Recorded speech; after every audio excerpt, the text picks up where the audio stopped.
আজকে বাইরে খুব সুন্দর বৃষ্টি হচ্ছে। আর তোমরা তো জানো বৃষ্টি আমি কতটা পছন্দ করি।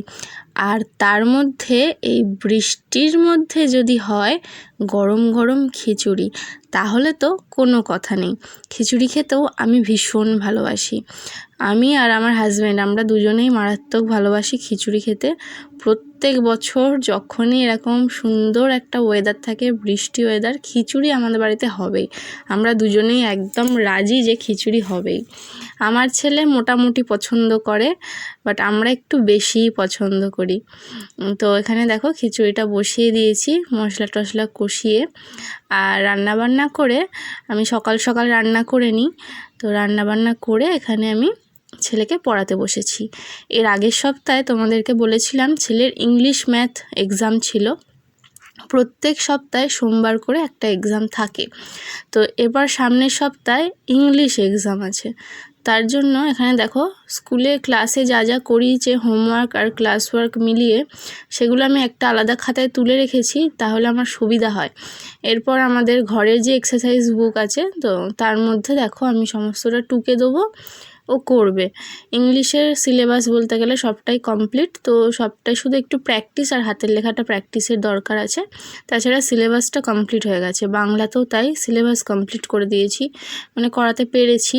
বাট অঙ্কটা এখনও সিলেবাস কমপ্লিট করাতে পারিনি, অঙ্কটাই বড্ড কাঁচাও।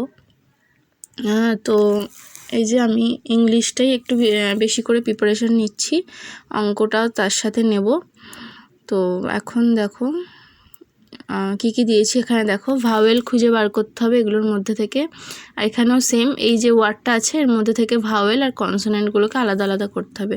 ভাওয়েলের জায়গায় ই আর এ লিখতে হবে, আর বাকি কনসোনেন্টগুলো কনসোনেন্টের জায়গায় লিখতে হবে।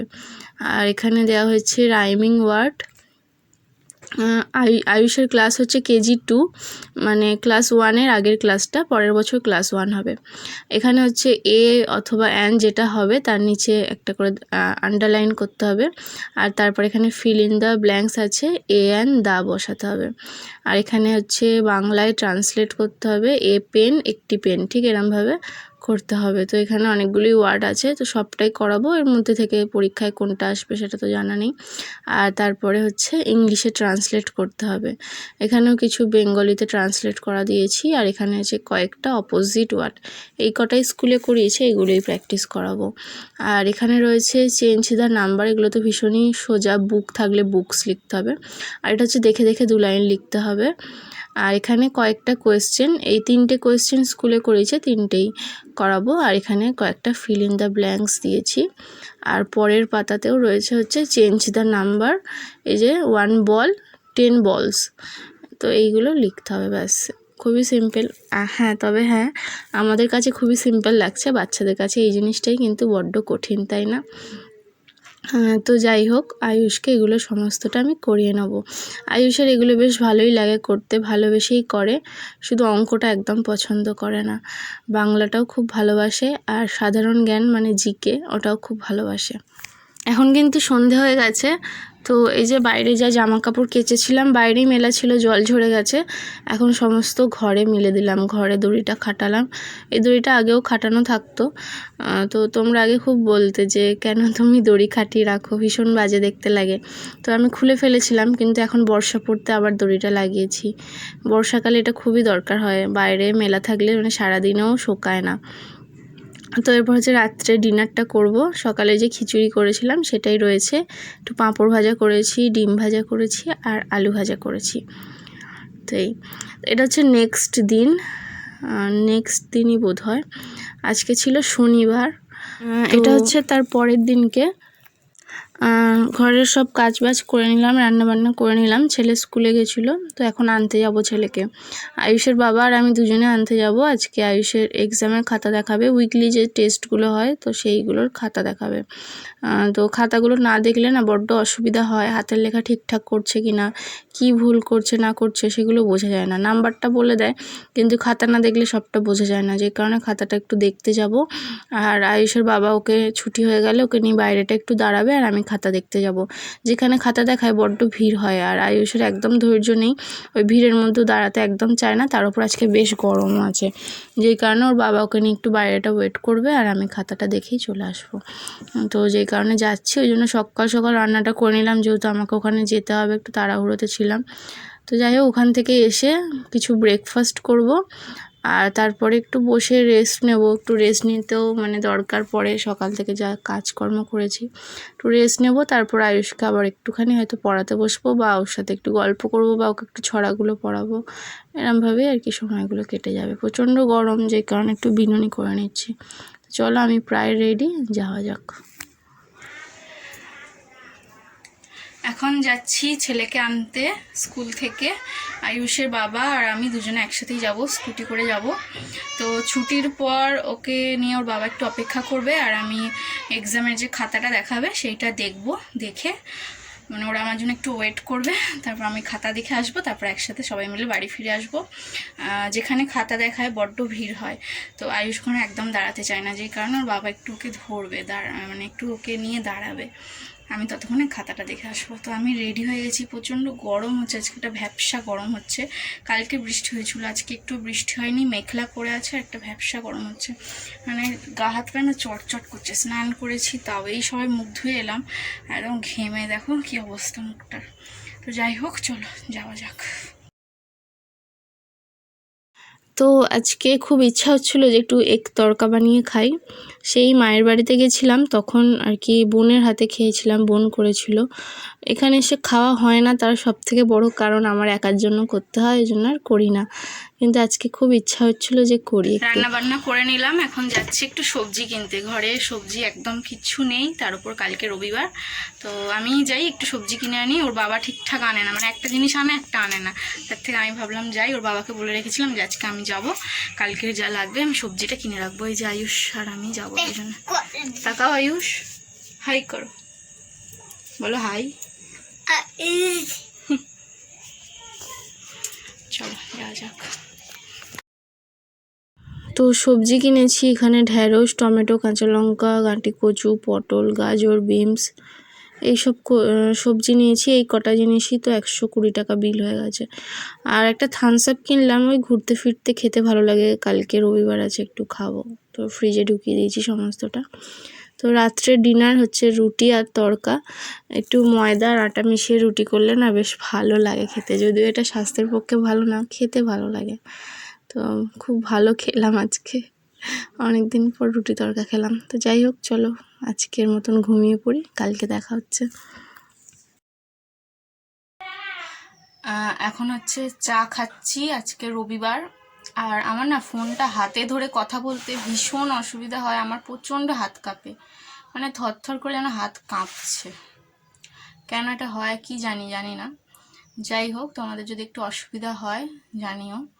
তো যাই হোক, এখন রবিবার আর কারেন্ট নেই, সব থেকে বড় প্রবলেম। রান্না করতে পারবো না, আদা রসুন বাটতে পারবো না, মাংস রান্না হবে।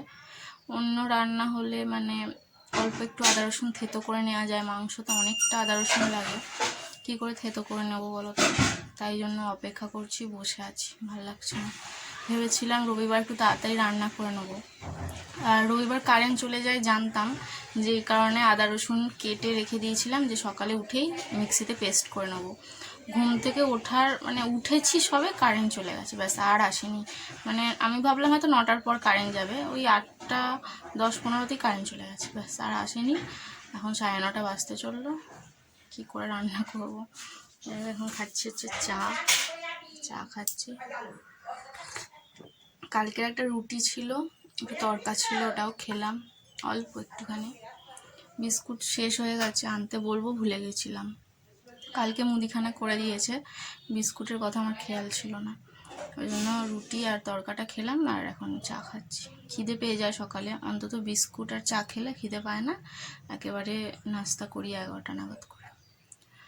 তো ওদিকে হচ্ছে রাইস হবে, রাইসের ভাতটা বসিয়ে দিয়েছি, রাইসের ভাতটা হয়ে গেলে নাবিয়ে ঠান্ডা করতে হবে, তারপর বাকি রান্না। তো আজকে রান্না করতে অনেকটা দেরি হয়ে গেছিলো, যেহেতু ওই যে বললাম কারেন্ট ছিল না, আদা রসুন পেস্ট করতে পারছিলাম না, ওই জন্য আর ভিডিও সেরকম একটা করিনি। তো এখন হচ্ছে দুপুরে লাঞ্চটা করব। ডিম দিয়ে ফ্রাইড রাইস করেছি, সবজি দিয়ে, চিকেন কষা রয়েছে আর চিকেনের যেমনি তরকারি হয় বাড়িতে ওই রকম। তো এই হচ্ছে আমার দুপুরের লাঞ্চ। আজকে হচ্ছে সোমবার, কালকে রবিবার ছিল, আমি ভিডিও করিনি কালকে আর বেশি একটা। আর কালকে খুব মন খারাপ হয়ে গেছিলো, কালকে যে ফ্রাইড রাইসটা করেছিলাম এত নুন হয়ে গেছিলো, খেতে পারিনি। আর এরকম তো আমার সাথে কখনোই হয়নি, মানে খেতে পারিনি বলাটা ভুল, খেয়ে নিয়েছি, কষ্ট করে খেয়ে নিয়েছি, কিন্তু মানে আর কি খুবই বাজে লাগছিল খেতে। যাই হোক, এরকম ফার্স্ট টাইমে হলো, এত বিচ্ছিরি কখনো হয় না, কোনোভাবে ম্যানেজ দেওয়া যাচ্ছিল না। তরকারি হলে ম্যানেজ দেওয়া যেত। যাই হোক, কালকে জন্য মনটা এত খারাপ হয়ে গেছিলো, এত টাকা খরচা করে রান্না করা। তো আজকে হচ্ছে সোমবার, আজকে আমি একটু বেরোচ্ছিলাম, ভাবলাম যে একটা চার্জার কেনার দরকার আছে, যাব কিনতে, ছেলে পড়তে গেছে, ওকে নিয়ে একেবারে যাব। তারপর মনে পড়লো আজকে আমাদের এলাকার সব দোকান বন্ধ। আমাদের এখানে বেশ কিছুদিন আগে একটা সোনার দোকানে ডাকাতি হয়ে গেছে, মানে আমাদের ডোমজুড়েই। তাছাড়াও বেশ কিছু ছিনতাই টিনতাই, সোনার গয়না টয়না ছিনতাই এসব হয়েছে। অনেকে টিউশন ক্লাস থেকে পড়তে যাচ্ছিলো সেরকম সময়, সন্ধেবেলা অনেক ছিনতাই টিনতাই হয়েছে, যেই কারণে মানে সোনার গয়না টয়না নিয়ে নেওয়া হয়েছে। তো যেই কারণে আজকের দিনটা একটা দিন কি মানে একটা দিন ধরো মানে সবাই মিলে একটা স্ট্রাইক টাইপের দেওয়া হয়েছে, সমস্ত দোকান বন্ধ। তো আমার খেয়াল ছিল না, তো যাই হোক আমাকে ড্রেস চেঞ্জ করে নিতে হবে, ভুল করে ড্রেসটা পরে নিয়েছিলাম, ভেবেছিলাম যাব। আর একটা জিনিস দেখাবো, আজকে ভিডিওটা শেষ করে দেবো, এই 3-4 দিনে যা ভিডিও হয়েছে এডিট করে পোস্ট করে দেবো। আর এখানে আমি 3টে জিনিস নিয়েছি, তোমাদেরকে দেখাচ্ছি, দাঁড়াও। তো আমার পুরনো বেশ কিছু শাড়ি, জামা, আয়ুষের কিছু জামা প্যান্ট, ওর বাবার কিছু জামা প্যান্ট সব আমি আলাদা করে রেখে দিয়েছিলাম আলমারির, মানে আলমারিতে সব হচ্ছিল না জায়গা, তো আমি আলাদা করে রেখে দিয়েছিলাম। তো সেগুলো থেকে আমি আজকে একজনকে দেখতে পেলাম, এগুলো দিয়ে আমাকে এই 3টে জিনিস দিয়ে গেছে। এইটা, এই বড় একটা, আর এটা ঢাকনা ছাড়া, এটা বাথরুমে ইউজ হবে। আর এটার মধ্যে কিছু জিনিস রাখতে পারবো, এটা তো চাল টাল এসব রাখতে পারবো। তো এই 3টে জিনিস আজকে কিনলাম। পুরোনো জামা কাপড়গুলো তো একদম কাজে লাগে না, আর পুরোনো জামা কাপড় কাউকে দেওয়াও যায় না, তো যেই কারণে ওগুলো দিয়ে আমি বালতি টালতি নিয়ে নিই। আর ওগুলো মানে রাখারও জায়গা থাকে না যে পুরোনো জামাগুলো রেখে দেবো। তবে আয়ুষের একদম ছোটোবেলাকার কিছু জামা কাপড় স্মৃতি হিসেবে রেখে দিয়েছি, ওগুলো একদম ফেলতে ইচ্ছা করে না, ওগুলো মানে খুবই শখের, খুবই পছন্দের আমার, ওগুলো একটু রেখে দিয়েছি, বাকি সব তো রাখা সম্ভব হয় না। তো যাই হোক, এখন যাচ্ছি আয়ুষকে আনতে। আর আজকের ভিডিওটা আমি এতটাই রাখছি, দেখা হচ্ছে পরের দিন নতুন একটা ভিডিওয়ে। আজকের মতো চলো, টাটা।